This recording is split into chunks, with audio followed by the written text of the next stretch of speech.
గురుగారు, దండకారణ్యానికి ఆ పేరు ఎలా వచ్చింది? దండకారణ్యం యొక్క ప్రత్యేకత ఏమిటి?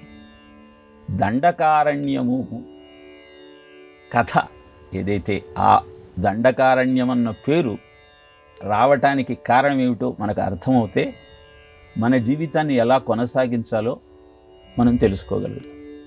ఇక్ష్వాకు వంశ రాజుల యొక్క ప్రతిష్ట చాలా గొప్పది.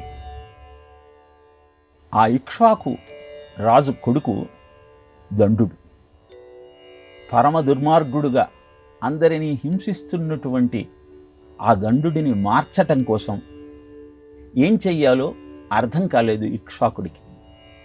అందుకని వివాహం చేసి రాజ్యభారాన్ని కుమారుడికి అందిస్తే మార్పు వస్తుందని భావించాడు. వివాహం చేశాడు, రాజ్యానికి అధిపతి చేశాడు. అధిపతిగా మారిన తరువాత పత్ని సాన్నిహిత్యంతో ఆమె పట్ల కలిగిన అనురాగం కారణంగా మార్పు వచ్చింది.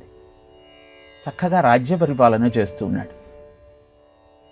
అలా రాజ్య పరిపాలన చేస్తున్న దండుడు అరణ్యంలోకి వేట కోసం వెళ్ళాడు. వేటాడి అలసిపోయిన తరువాత అరణ్యంలో ఉన్న శుక్రాచార్యుడి ఆశ్రమానికి వెళ్ళాడు. ఆశ్రమంలో శుక్రాచార్యుడు లేడు. ఆయన కూతురు ఉన్నది. ఆమెను చూసి మోహితుడై ఆమెను హింసించాడు. ఇది తెలిసిన శుక్రాచార్యుడు దండుడి రాజ్యం మీద రాళ్ల వర్షం కురిపించాడు ఇంద్రుడి అనుగ్రహంతో. అలా అప్పటిదాకా సస్యశ్యామలమై ఆనందమైన జీవితానికి ఆలవాలమైనటువంటి దండుడి సామ్రాజ్యం చేసిన తప్పు కారణంగా శిథిలమైంది. అనంతర కాలంలో అక్కడ జనసంచారం లేని కారణంగా అది అరణ్యంగా మారింది. దండుడి వలన ఆ అరణ్యం ఏర్పడింది కనుక దాన్ని దండకారణ్యము అని వ్యవహరించటం జరిగింది.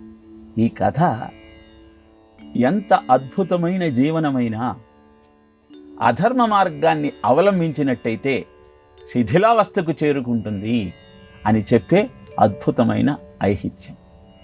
తెలుసుకొని జీవితాన్ని ధర్మ మార్గంలో ముందుకు నడిపించుకుంటూ ఆనందాన్ని అందుకునే ప్రయత్నం.